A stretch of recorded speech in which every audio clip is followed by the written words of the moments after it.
जैसा बनना है वैसा सोचो, जैसा सोचोगे वैसा बन जाओगे। कुछ संत धरती पर ऐसे आते हैं जो सिर्फ प्रवचन नहीं देते, आत्मा को झकझोर देते हैं। उनका हर शब्द, हर भाव, हर कथा सीधे हृदय में उतरती है। और ऐसे ही हैं परमहंस श्री प्रेमानंद जी महाराज। इनकी बारी में भक्ति की गंगा बहती है और जिनकी आंखों में ईश्वर की झलक मिलती है। वो जब श्रीमद् भागवत सुनाते हैं तो सिर्फ कान नहीं, आत्मा भी सुनती है। हम ये तुम्हें सिखा रहे कि अगर भगवान से जुड़ोगे तो तुम जीत जाओगे, और भगवान से नहीं जुड़ोगे तो मृत्यु लोक है, कोई सहारा देने वाला नहीं। वो सिर्फ ज्ञान नहीं बांटते, जीवन को जीने की राह दिखाते हैं। कहते हैं भक्ति में शक्ति है और भगवान के बिना जीवन अधूरा है। वो हमें ये नहीं सिखाते कि जीवन में क्या पाया, बल्कि वो हमें ये बताते हैं कि भगवान को कैसे पाया जाए।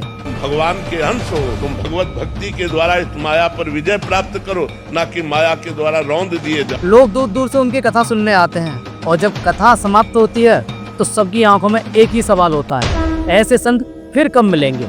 उन्होंने कभी दिखावे की भक्ति नहीं सिखाई, उन्होंने सिखाया सच्चा प्रेम, सच्चा भाव और सच्चा समर्पण ही ईश्वर को प्रिय होता है। आज भी जब वो कथा मंच पे बैठते हैं तो मानो ऐसा लगता है जैसे स्वयं नारायण जी प्रकट हो गए हैं। उनके चरणों में बैठ के जो भी सुनता है उसका जीवन बदल जाता है। प्रेमानंद जी महाराज सिर्फ एक नाम नहीं, एक भाव है, एक दिव्य अनुभूति है। शायद ही कोई ऐसा होगा जिसने प्रेमानंद महाराज जी की कथा या प्रवचन ना सुना हो। अगर नहीं सुना तो एक बार कथा जरूर सुने।